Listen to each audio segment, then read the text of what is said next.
Assalamualaikum warahmatullahi wabarakatuh. Halo semuanya, apa kabar? Semoga dalam keadaan sehat-sehat semua ya. Baik, berjumpa kembali pada mata kuliah Perkembangan Peserta Didik. Masih bersama saya Ibu Ayu Puspita Indasari ya. Dan untuk materi ini yang akan kita bahas mengenai perkembangan pada masa dewasa.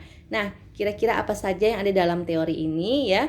Mari kita simak saja langsung video selanjutnya.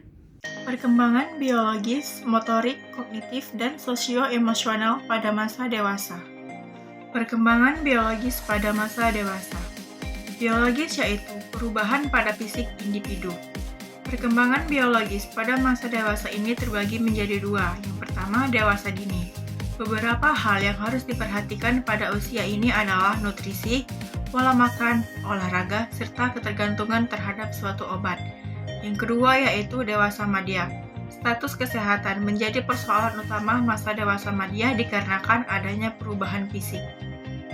Selanjutnya yaitu perkembangan motorik pada masa dewasa. Motorik yaitu perkembangan unsur kematangan dan pengendalian gerak tubuh. Kemampuan orang dewasa mencapai puncak kekuatannya antara usia 20-30 tahun. Kemampuan motorik ini mempunyai hubungan yang positif dengan kondisi fisik yang kuat dan kesehatan yang baik. Kondisi fisik yang kuat dan kesehatan yang baik memungkinkan orang dewasa melatih keterampilannya secara lebih baik. Di samping itu, orang dewasa yang mempunyai kemampuan motorik cenderung akan dapat menyelesaikan dengan baik pekerjaan yang menuntut kemampuan fisik. Selanjutnya yaitu ada perkembangan kognitif pada masa dewasa. Kognitif yaitu perubahan pada kemampuan berpikir, inteligensi, dan bahasa. Di perkembangan kognitif ini terbagi menjadi 4 tahap. Yang pertama, tahap mencari prestasi. Tahap ini merupakan penerapan intelektualitas individu pada masa dewasa pada situasi yang melibatkan konsekuensi besar untuk mencapai tujuan jangka panjang. Yang kedua yaitu tahap bertanggung jawab. Pada fase ini terjadi ketika keluarga sudah terbentuk, sehingga perhatian diberikan pada pemenuhan kebutuhan pasangan dan anak-anak ataupun keturunan. Penekanan pada masa ini yaitu adanya tanggung jawab pada keluarga dan lingkungan sosial. Fase ini akan berlanjut terus pada masa dewasa madya. Yang ketiga yaitu tahap eksekutif. Tahap ini terjadi di masa dewasa madya. Individu bertanggung jawab tentang sistem yang ada di lingkungannya, baik itu di masyarakat maupun di lingkungan kerja, terutama yang berhubungan dengan keorganisasinya. Yang terakhir yaitu tahap reintegratif. Tahap ini terjadi pada masa dewasa akhir atau usia lanjut.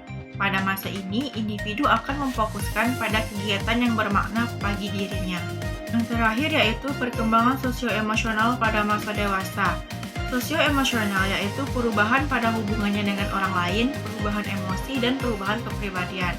Sosio-emosional terbagi menjadi dua. Yang pertama, dewasa dini.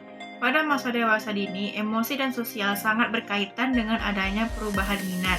Adapun kondisi-kondisi yang mempengaruhi perubahan minat pada masa ini adalah perubahan kondisi kesehatan, perubahan status sosial, ekonomi, perubahan dalam pola kehidupan, perubahan dalam nilai, perubahan peran seks, perubahan status dari belum menikah ke menikah, menjadi orang tua, dan perubahan tekanan budaya dan lingkungan. Selanjutnya yaitu dewasa madya. Yang pertama, pernikahan dan cinta. Yang kedua, sindrom karang kosong. Yang ketiga, hubungan persaudaraan dan persahabatan. Yang keempat, pengisian waktu luang. Dan yang terakhir yaitu hubungan antar generasi. Baik, itulah tadi video pembelajaran mengenai perkembangan pada masa dewasa. Saya harap semuanya dapat mengerti dan memahami pada video pembelajaran yang sudah dijelaskan tadi ya. Baik, sampai berjumpa pada video selanjutnya dan terima kasih atas perhatiannya. Assalamualaikum warahmatullahi wabarakatuh.